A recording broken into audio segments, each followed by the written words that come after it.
Assalamualaikum warahmatullahi wabarakatuh.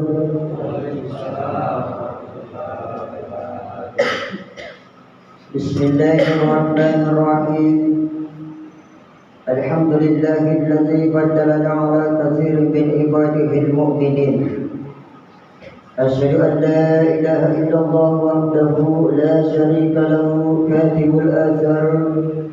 وأشهد أن محمدا عبده ورسوله صفوة الأخيار. اللهم صل وسلم على محمد وعلى آله وصحبه أجمعين. أما بعد. Kaum muslimin dan muslimat jamaah subuh yang dirahmati Allah Subhanahu wa taala. Syukur alhamdulillah, kembali kita panjatkan kehadiran Allah Subhanahu wa taala,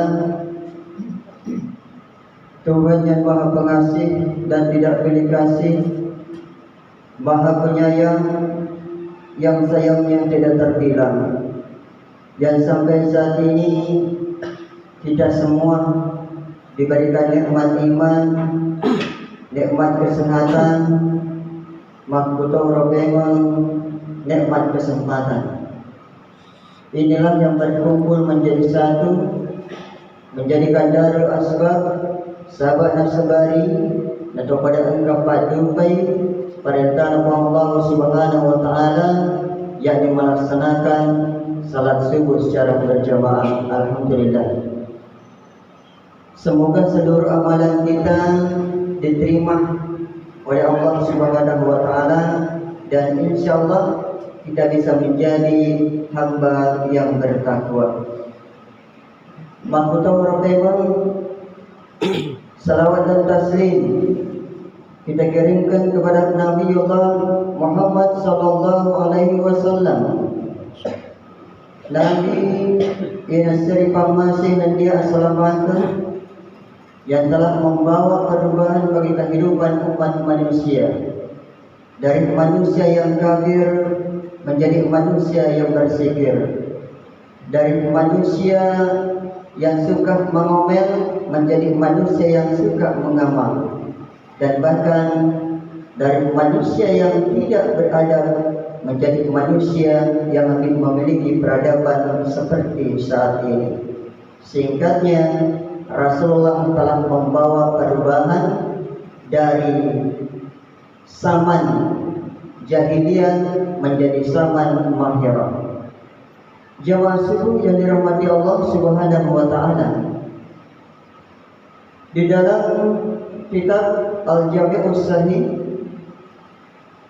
salah satu hadis yang diriwayatkan Muslim, dijelaskan man kada engka sewawatu nabita tidak tudangi si bapak muta Abu Hurairah.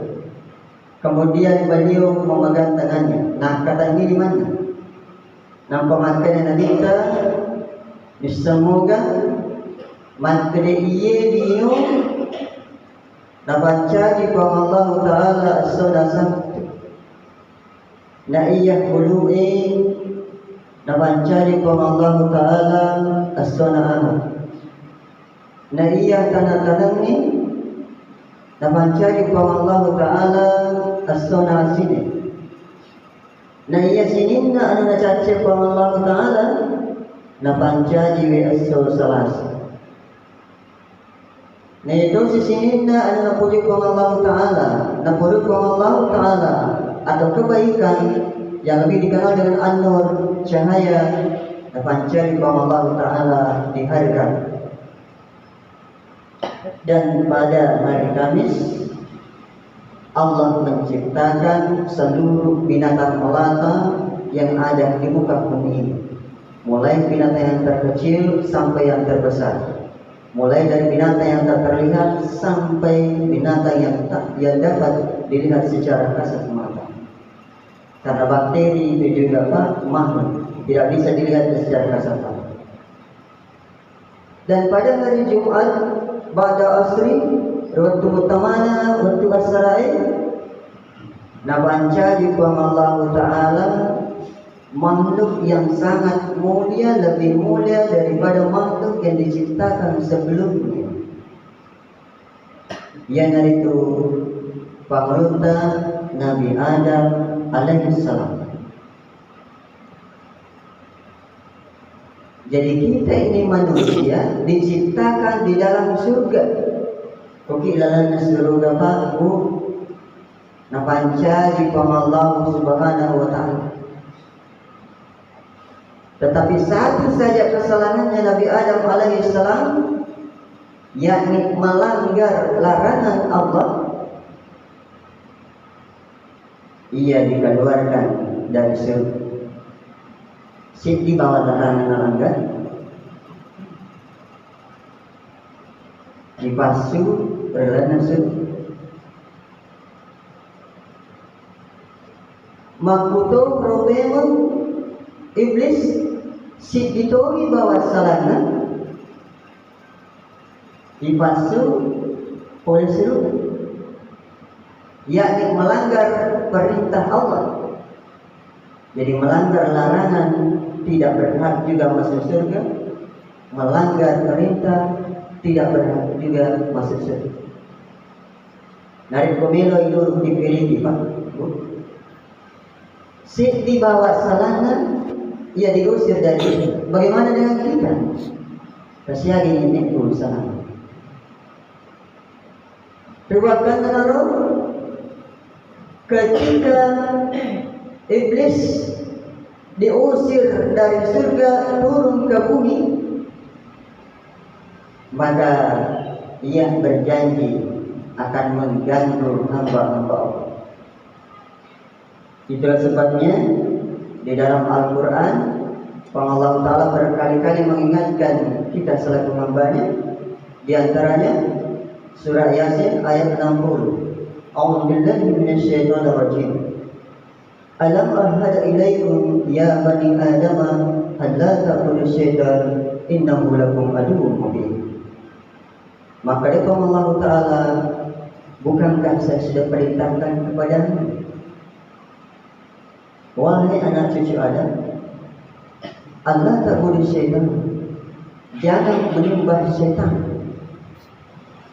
Innahu lakum aduwwun mubin, setengah-tengah nak ia syaitan ini mencari balik manasa.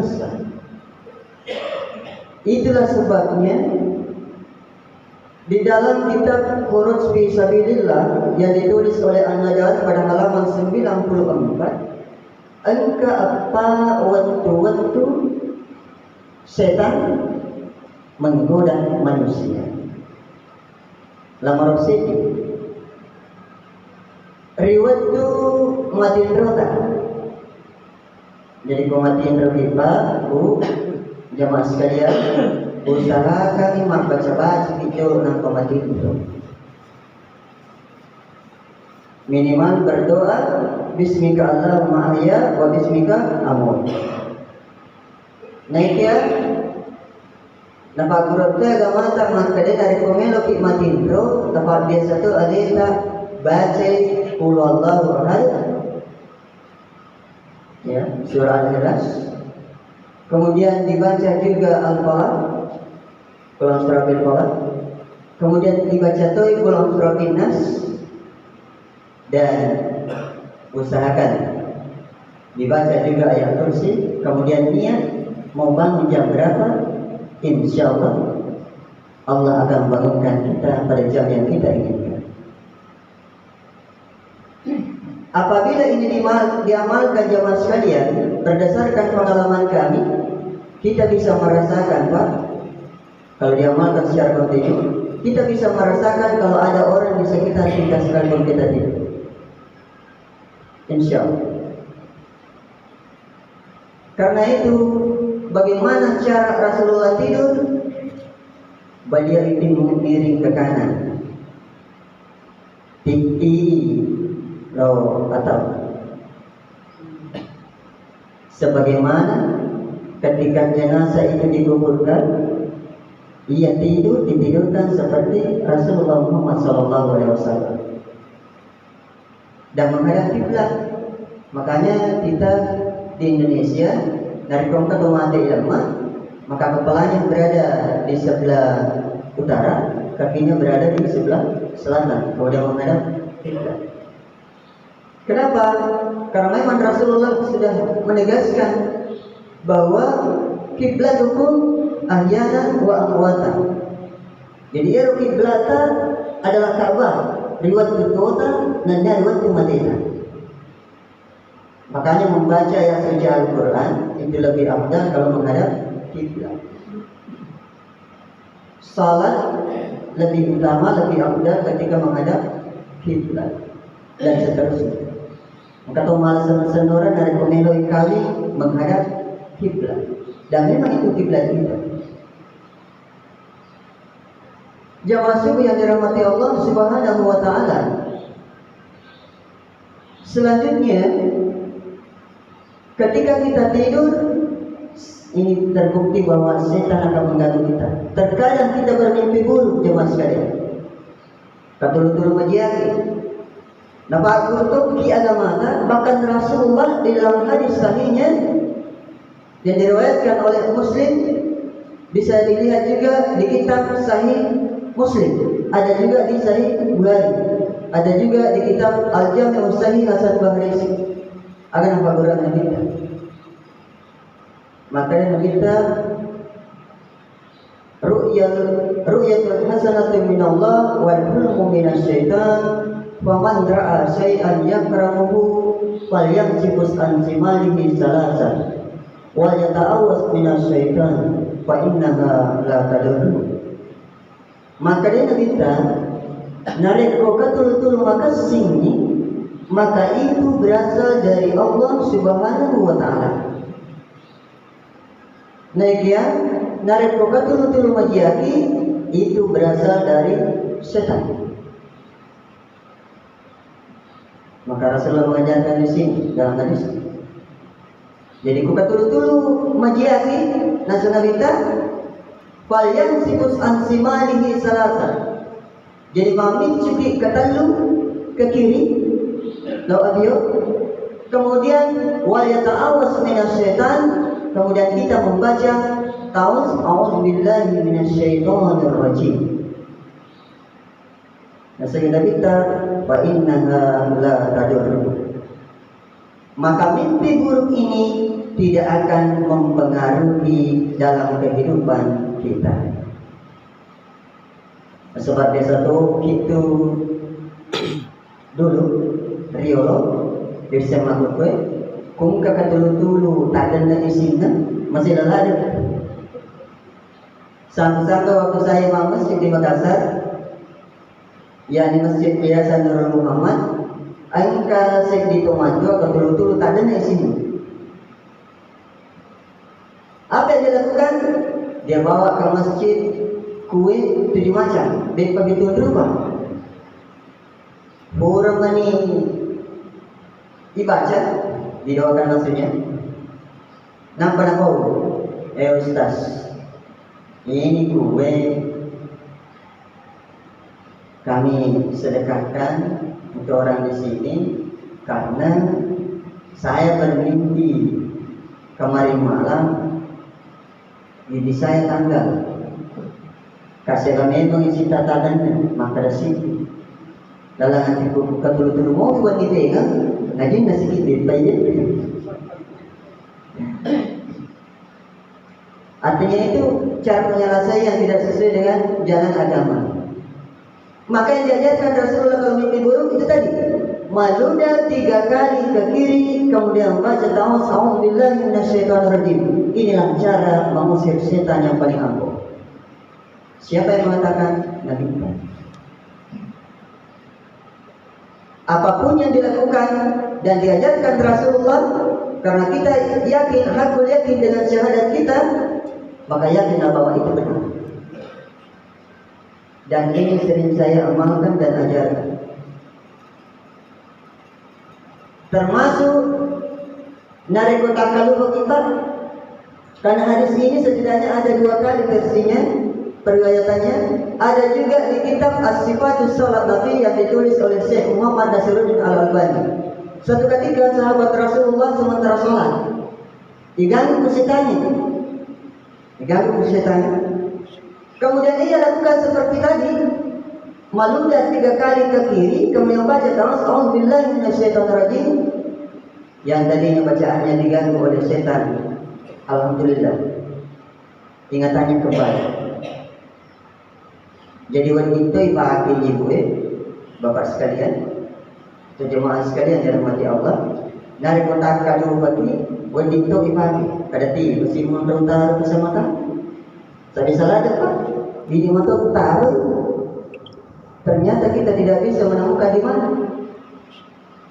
Padahal dia bersama tanah, sila adabnya runtuh. Dan sebab biasa nama tanah mundur, nanti gulungan. Ya. Bahkan siswa saya, dan saya ingin buktikan bagaimana dahsyatnya amalan ini. Siswa saya kalau saya ajar, karena saya gunakan pembelajaran plane of number dengan kursi panas. Jadi pun nalupai jawaban anak-anak, utanai, kurang mungkin magur, kurang tak tahu. Kalau begitu silakan keluar malu dan 3 kali ke kiri membaca tawas Alhamdulillah minasyaitonirrajim. Asal kurang mungkin magurna insyaallah li juga yang meringankan. Ia amalkan alhamdulillah. Tapi kalau anak-anak yang tidak belajar namun imam cuci panting, dia mulai dengar yang turun. Sadar itu nak turun. Jemaah yang dirahmati Allah Subhanahu wa taala.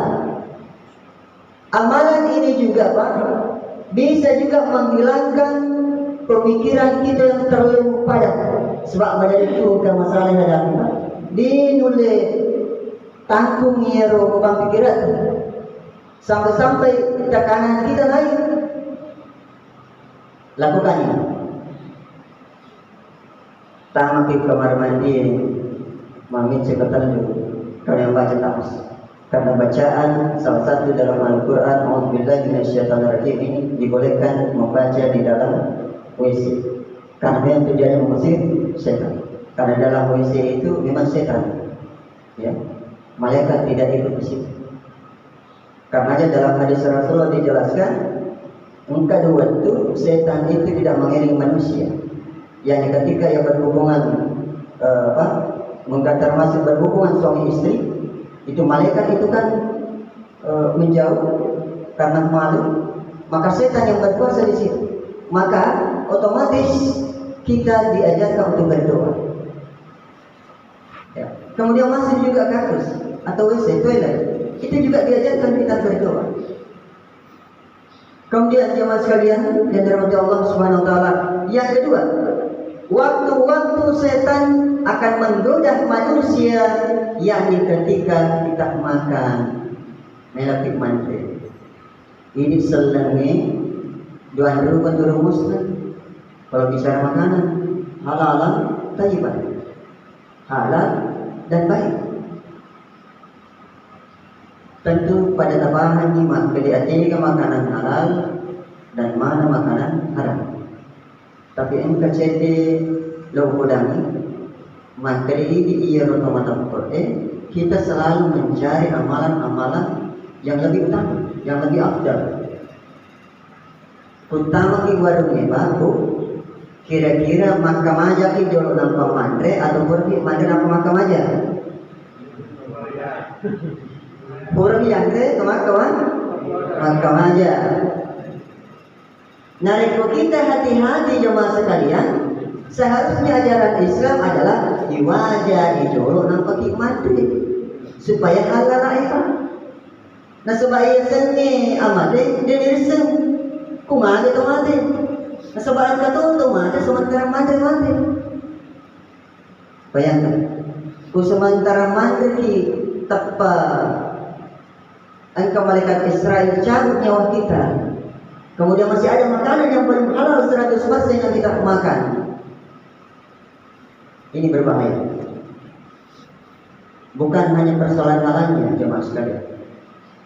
Karena belum dibayar. Berarti utang. Iya biasanya indra jemaah sekalian. Aguruna agama maka ini jadi utama surga sidi akan Allah Subhanahu wa taala nariko engkau mau internet. Jadi ya roh internet tapi pilih bicara di wajah.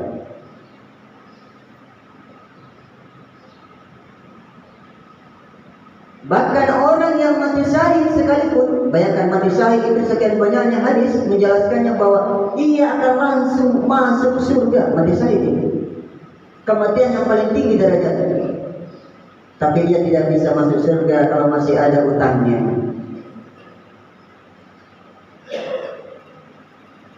Contoh lagi, pemendek di Pandan, Star Batu Batu, kita gunakan jasa angkutan umum. Kira-kira di wajah ijolo nampak kimendre atau letuk tidak wajah? Oh letuk ti. Kira-kira Pak, aku itu nilai lo, tapi terjadi kecelakaan dan menyebabkan kita meninggal, maka kita meninggalkan utang. Itulah sebabnya pesawat, kereta api dan seterusnya di wajahnya menijol orang kimendre. Jadi rumah kapal dipastikan sudah lunas itu 100%. Tapi kalau kita kecelakaan, pahlawan saya Batu Batu, Makassar, wah kita orang kamu berinak kematian. Mapangiwamu untuk semua. Jadi sebagai muslim yang memiliki kehati-hatian cukup tinggi, wajahnya menjulur. Ia maka sendiri ajak nabu latuk ting matu. Hade udah ketun pajak hijau. Termasuk di warung, pertama kali saya amalkan ini, memprotes warung, Pak, hajat itu atau hajat aku lebih mandiri, karena dia punya ketua pada ibu wanter kalau sudah halal 100%. Jadi tolong diterima uang saya. Kan begitu dengan kebiasaan kita. Dan bahkan persoalan makan jemaah sekalian, makir tuan-tuan tak diulung dan boleh jadi sampai saat ini. Iya anak-anak mau gimana tuh lo mandi? Utanya ini bapak ibu, kira-kira biasa mungkin makan bersama keluarga dengan anak-anak biasa? Biasa alhamdulillah. Ya apalagi Ramadan, ya buka puasa bersama, sahur bersama. Kalau di luar bulan Ramadan biasa bapak ibu? Iya. Itu kalau makan bersama, ternyata di situ pembelajarannya sangat banyak. Aku 2 tahun anak Pak. Kita makan bersama amati. Aku 2 balik, Natal 2 anak. Tangai itu maka dia, oh iya anakku Siti membesar. Maka namanya dia nalong malay, balik dia nyala ke selasurannya. Yang kung kata panalabiyo ni Siti, ay manuya. Tugas kita selaku orang tua, baik sebagai ayah, sebagai ibu, tapak kesing orang tua di mandre, dengaja tak cerita nata hukum mandre na, orang di mandre na, kuman koroi, tapak tujui andrita, perjingan dampo, biasanya orang yang banguan, anak macet, perjingan dampo ya. Sehingga lebih sering dimarahi oleh orang tuanya, anak yang paling tua daripada yang bungsu. Nah sebaya mesti maloloi kecau-caui. Jadi dia mulai bangun begitu. Bayangkan kalau hanya persoalan makan dia bisa berselisih, bagaimana kalau persoalan harta peninggalan kita? Dia itu gunanya makan bersama dengan anak istri. Kita bisa lihat di situ. Bayangkan Pak Kumade, nah lagi anak muda. Maka orang tuanya akan tersiksa di dalam kuburnya. Kenapa? Ia tidak berhasil mendidik anak-anaknya. Bahkan seorang kakak dan adik bertengkar, dan bahkan ia rela tega melepaskan hubungan darahnya karena sebuah warisan. Karena itu, jangan pernah bertengkar hanya karena warisan. Yakinlah jemaah sekalian, orang kaya yang ada di luar sana yang sukses bukanlah karena warisan, bukan, tapi karena kerja kerasnya dari nol sehingga ia sukses. Maka betul maka deh Sekalipun kita ambil harta warisan itu di dalam membuat kita lebih kaya, ketika kita tidak menerima harta warisan itu, tidaklah membuat kita lebih miskin. Dan yakinlah bahwa setiap umat, setiap orang memiliki rezekinya masing-masing. Jadi jangan pernah bertengkar. Bahkan saya prihatin jemaah sekalian. Purani nawakam ka tumatwan riolo. Bahkan ini kan, neneknya riolo purani nawakam ka tanana dibangunkan sekolah atau masjid. Ternyata anak cucunya yang tidak pernah melihat neneknya atau kakeknya menuntut di pengadilan. Maka anak nenekku. Maka anak ini durhaka kepada, bukan hanya kepada kedua orang tuanya, kepada kakek buyutnya dan seterusnya, dan dia tidak akan masuk surga. Yakin? Engkau lagi tua neneknya belum tentu dinalan sebab apa? Seperti itu. Tapi itu macam-macam. Langsung kelihatan itu punya kakek saya, nenek saya mau ambil. Dengan alasan administrasi. Ingat, kalau barang yang pernah diserahkan kepada orang tidak boleh diambil lagi, kecuali pemberian orang tua kepada anak. Wadinan, misalnya, jadi motor naik, dia gunakan dalam keadaan yang tidak normal, memperhasil-hasil, membalak-balak, daripada malah kecelakaan anak. Tapi ia motor tidak apa. Seperti itu. Jemaah yang dirahmati Allah Subhanahu wa taala. Selanjutnya, yang ketiga, waktu setan menggoda manusia, yakni istima'il amal. Sininna amal kebaikan kita, apakah kita sholat, itu juga setan akan menggoda kita jemaah sekalian. Makanya Rasulullah sebelum takbiratul ihram, beliau selalu memohon perlindungan kepada Allah dari godaan setan dengan membaca A'udzubillahi minasyaitonir rajim. Karena setan yang mengganggu manusia dalam salat disebut al-khins. Itu ada di kitab As-Sifatus Shalah Nabi yang ditulis oleh Syekh Muhammad Nasiruddin Al-Albani. Makanya godaan setan yang paling panjang itu Pak, kalau masa panjang paling panjang 5 menit kita tahan godaan setan. Tapi masih dekat Pak, masa kaki bukan main.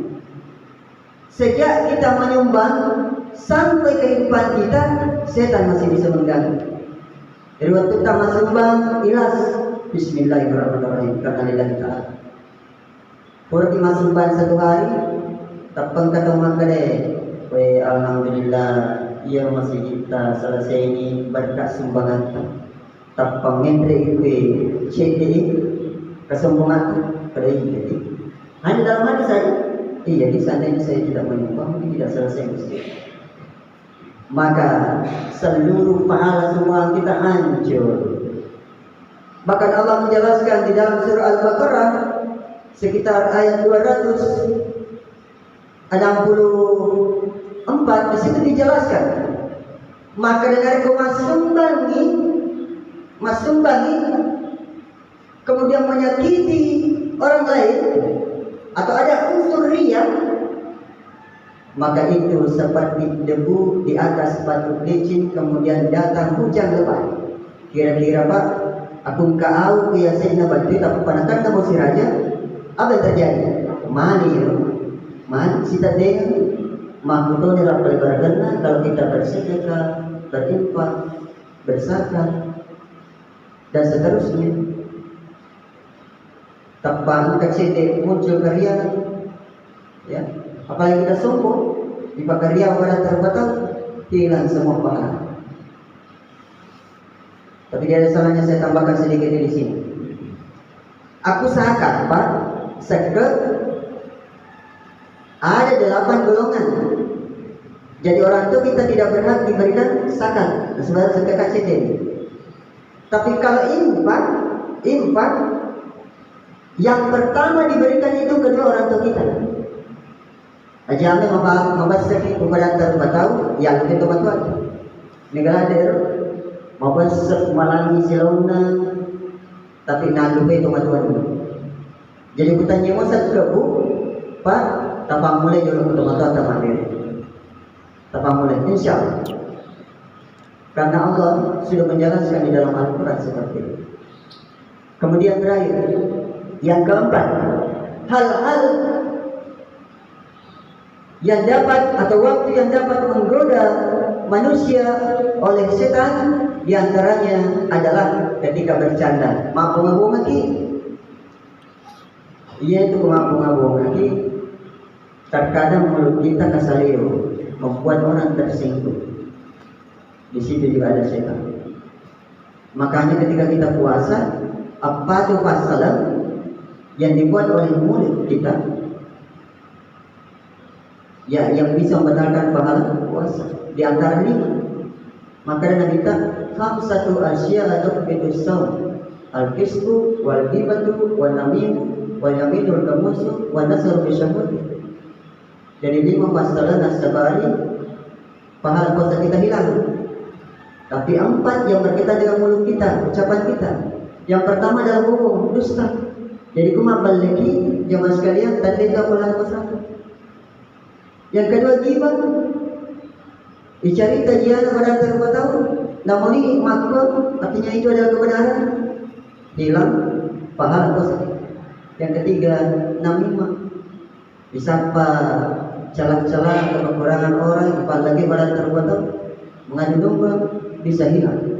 Itu juga akan bisa. Yang keempat, sumpah palsu atau bersaksi palsu. Itu juga berkaitan dengan ucapan jamaah sekalian. Yang kelima, warna seru syahwati, yang memandang, melihat, yang bisa menumbuhkan syahwat. Jadi namun di mengape, tepat, namun di dinamiakai tepat ke gambar berlalu, tontonan menarik, mengerangi puasa kita, bu. Makanya yang Facebook itu lebih aman kalau dinonaktifkan dulu selama bulan Ramadan. Jadi saya itu nonaktifkan Facebook saya dulu karena saya tidak tahan, karena saya tidak lagi normal sama dengan Bapak Ibu sekalian. Terkadang kalau tergoda itu bisa menumbuhkan syahwat. Ya masuk yang dirahmati Allah Subhanahu Wa Taala. Inilah yang sempat saya sampaikan. Mudah-mudahan mendapat manfaat kepada kita semua, terkhusus kepada saya pribadi. Dan untuk mengakhiri ini, mari kita berdoa.